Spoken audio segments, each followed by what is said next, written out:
পাহাড় থেকে নেমে গেছে, এখন একটা পার্কে আছি।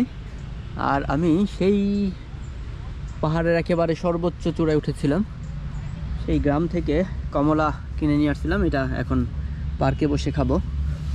আর এই পার্কে এই এরিয়াটা অনেক বড়, কমলাটা মোটামুটি বড় সড়ো আছে। দুইটা কমলা নিয়েছিলাম। পাহাড়ে যেহেতু দাম একটু বেশি হবে, 20 বাত নিয়েছে দুইটা। আমি ভুল করে চ্যাং পার্ক বাস টার্মিনালে চলে এসেছি। এটা হচ্ছে চ্যাং পার্ক বাস টার্মিনাল। এখানে সাধারণত শর্ট ডিস্টেন্সের যে বাসগুলো সেগুলো এখান থেকে ছাড়ে। আমাকে ব্যাংকক যেতে হলে আমাকে যেতে হবে টার্মিনাল চ্যাংমাই টার্মিনাল 3। এটা হচ্ছে হাইওয়ের পাশেই, সেখানে যেতে হবে। সেখানে 4 কিলো 4.5 কিলোর মতো দেখাচ্ছে গুগলে। আমি এই স্কুটারে চলে যাচ্ছি। চ্যাংমাইয়ের টার্মিনাল 3তে চলে আসলাম। এটা হাইওয়ের একেবারেই পাশে, সোজা বের হয়ে ডান দিকে গেলে হাইওয়ে। আর এটা হচ্ছে টার্মিনাল 3। এখানে সব কটা দেখি ব্যাংককের, মানে এখান থেকে সব গাড়ি সম্ভবত ব্যাংককে যায়।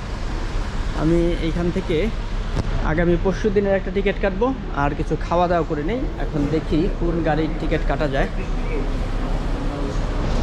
একটা ফ্রাইড রাইস অর্ডার করেছি উইথ চিকেন, রেডি হচ্ছে। তারপরে টিকিটটা কাটার জন্য ট্রাই করব। এখনও দেখা হয় নাই টিকিটের প্রাইস কেমন, দেখি। আমি আসার সময় তো 270 বাতে চলে এসেছিলাম। এখানে বাচ্চা বাচ্চা মেয়েগুলো পার্ট টাইম কাজ করে, মানে দিনের একটা সময় তারা ফ্যামিলি বিজনেসে সময় দেয়। খাবার চলে এসেছে আর সসগুলো দিয়ে দিলাম, কিন্তু আমি তো রাইস বললাম, কীরকম যেন একটু মিক্সড, বুঝতে পারছি না, তবে খেতে খারাপ না।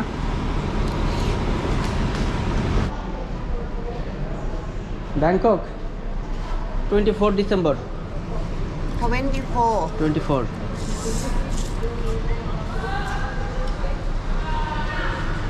How much cost double decker bus? Upper side? 24. Yeah. Yes, 24. Morning or night? Night. VIP 6:30, 7:30, 8:45. 8:45, 6:30. 6:30 is good. 6:30. Yeah.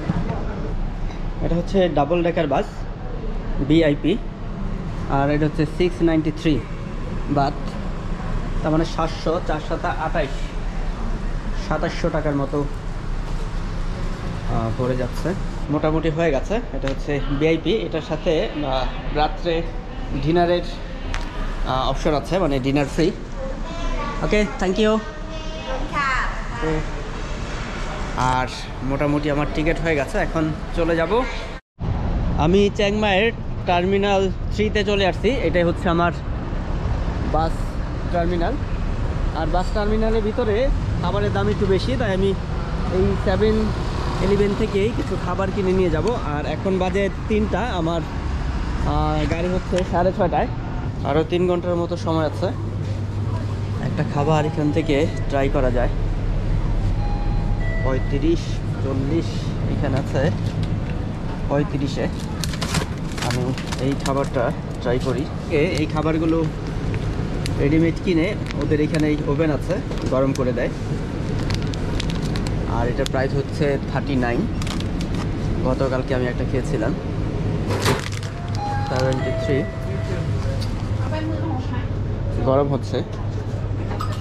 কাউন্টারগুলো খুব অ্যাক্টিভ, খুব কম সময়ের মধ্যে কাজ শেষ করে ফেলে। এখানে কিছু চকলেট আছে। এখানকার চকলেটগুলো দাম অনেক বেশি মনে হয়। আমার খাবার নেওয়া হয়ে গেছে। এখন বাস টার্মিনালে গিয়ে আমি একটু খাবারটা খেয়ে নেই। এই জায়গাটা খালি পেলাম, এখন এই জায়গায় বসে একটু খেয়ে নেই। আর এই খাবারটা গরম করে দিয়েছে, এখনও যথেষ্ট গরম আছে। আমি যদি তেমন কিছু না, আসলে ছবি দেখে বোঝা যায়নি। একটা ডিম আছে আর রাইস আছে, আর সাথে সস চামিচ এগুলো দিয়েছে। এটা হচ্ছে 35 বাত, 140 টাকার মতো।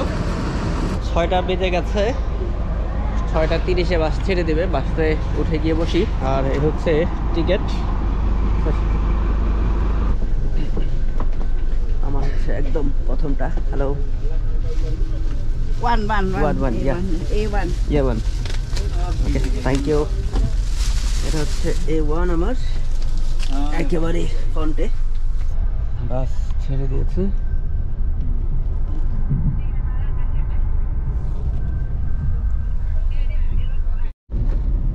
এটা হচ্ছে আমি লোকাল বাসে করে আসলাম, এয়ারপোর্টে নামা দিল, কিন্তু এয়ারপোর্ট থেকে হোস্টেলে যে যাব, মানে এত পরিমাণ ওভারব্রিজ, এত পরিমাণ ফ্লাইওভার, যে আসলে পরবর্তীতে আবার ট্যাক্সি নিতে হলো। যাও, খরচ বাঁচাতে চাইলাম, খরচ আরো বেড়ে গেল।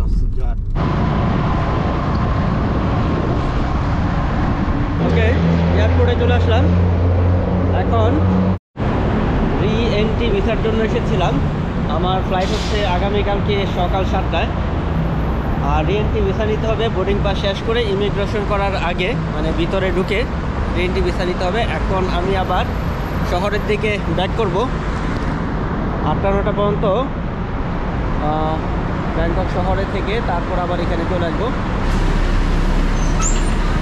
এই উঠে গেলাম।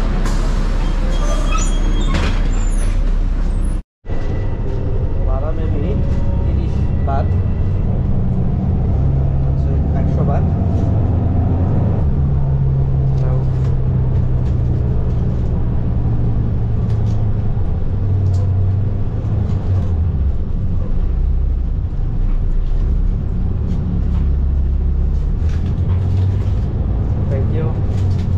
নেমে গেলাম। আর এখান থেকেই সুকুমবিট যাওয়ার কোনো একটা বাস ধরতে হবে। মেন রোড থেকে একটা বাসে উঠেছিলাম, বললাম যে সুকুমবিট যাব।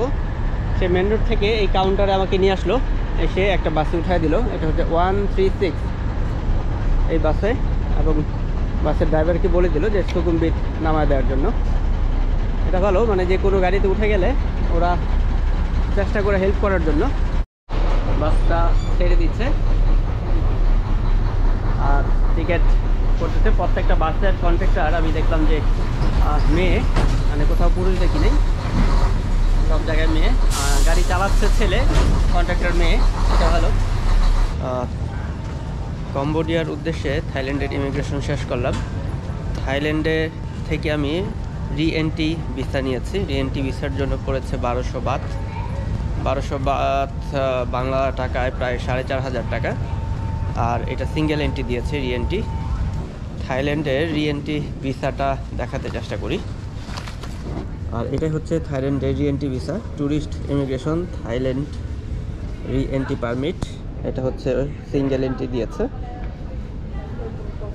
এই হচ্ছে ডংমুয়াং এয়ারপোর্ট। আমার গেট নাম্বার 26। এখানে বাচ্চাদের খেলার ব্যবস্থা আছে। উঠে গেছে, এখন দেখতে হবে সিট নাম্বারটা। ম্যাক্সিমাম সময় দেখা যায় যে আমি উইন্ডো সিটটাই পেয়ে থাকি। আর এটা হচ্ছে সকাল হতে শুরু করেছে।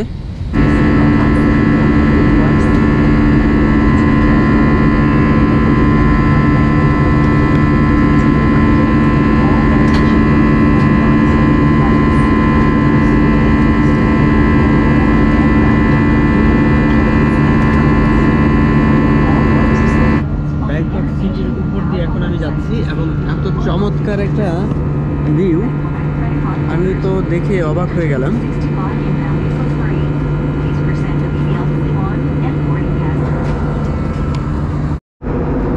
নিচ দিয়ে আরেকটা প্লেন উড়ে যাচ্ছে। কম্বোডিয়া এসে পৌঁছলাম। আর দরজার সাথে এই সিঁড়িটা লাগছে। এটা লেগে গেলেই এখান থেকে নেমে যাব। অবশেষে কম্বোডিয়া চলে আসলাম। এটা হচ্ছে কম্বোডিয়া এয়ারপোর্ট। ইমিগ্রেশনে একটু সমস্যা করেছে, মানে সব কিছু যাচাই বাছাই করছিল। এটা ঘন্টা দেড়েকের মতন, প্রায় ঘন্টা খানিকের মতো সময় লেগে গেছে। ইমিগ্রেশনে বসিয়ে রেখেছে যাচাই বাছাই করার জন্য। এয়ারপোর্ট থেকে বের হয়ে অনেকগুলো সিমের দোকান আছে, সেখান থেকে আমি একটা সিম নিয়ে নিয়েছি $6 দিয়ে। এখন আমি দেখি লোকালি করে সিটি সেন্টারের দিকে যাওয়া যায় কিনা। আমি আসলে এখন আর টাকা পয়সা খরচ করতে যাচ্ছি না, অনেক টাকা খরচ হয়ে গেছে আমার ইতিমধ্যে। এখন যত কম কষ্টে ঘোরা যায় ওইটা একটু ট্রাই করব। আর এই দেখি বাইরে গিয়ে একটু খাওয়া দাওয়া করতে হবে। হোটেল আমি 2টা হোটেল বুকিং দিয়েছি, একটাতে উঠবো, একটা হচ্ছে 9 দিনের, একটা হচ্ছে 5 দিনের। 9 দিনের যেটা দিয়েছিলাম সেটা ওই ইমিগ্রেশনে দেখানোর জন্য দিয়েছিলাম। $2 দিয়ে একটা টুকটুক পেয়েছি, টুকটুক দিয়ে রিভার সাইডের দিকে চলে যাচ্ছে। যদিও হোটেল বুকিং করা আছে, আমি ট্রাই করবো একটু বেটার অপশন পাওয়া যায় কিনা। আর এইটা দেখাচ্ছিল এয়ারপোর্ট থেকে দেখাচ্ছিল 12 কিলো রিভার সাইডটা। এখনকার ওয়েদারটা হচ্ছে একবারে ঢাকার যে ওয়েদারটা থাকে ওইরকম।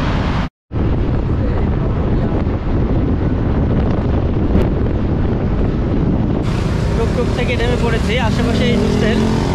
আমি তার আগে একটু খাওয়া দাওয়া করে নিই। আমি কম্বোডিয়া সিটিতে আজকে যে হোস্টেলটা উঠেছি সেটার পরিবেশ মোটামুটি ভালো। আমি নিচে গিয়ে দেখাচ্ছি বিকেলে। এটার এনভায়রনমেন্ট যথেষ্ট অ্যাক্টিভিটিস করার মতো সুযোগ আছে, যথেষ্ট এনভায়রনমেন্ট আছে, আর একটা সুইমিং পুল আছে। আমি এখন আমার রুমটা আগে একটু দেখাই। এটা হচ্ছে রুম, আর আমি যে রুমগুলো সিলেক্ট করি সেটা হচ্ছে ডরমিটরি রুম। এটার মধ্যে একাধিক সিট, একাধিক বেড থাকে, যেটা আসলে সবাই শেয়ার করে। আপাতত এখানে আমি আছি, আর কেউ নেই। আমাকে দিয়েছে 2 নাম্বার, এই 2 নাম্বার বেডটা।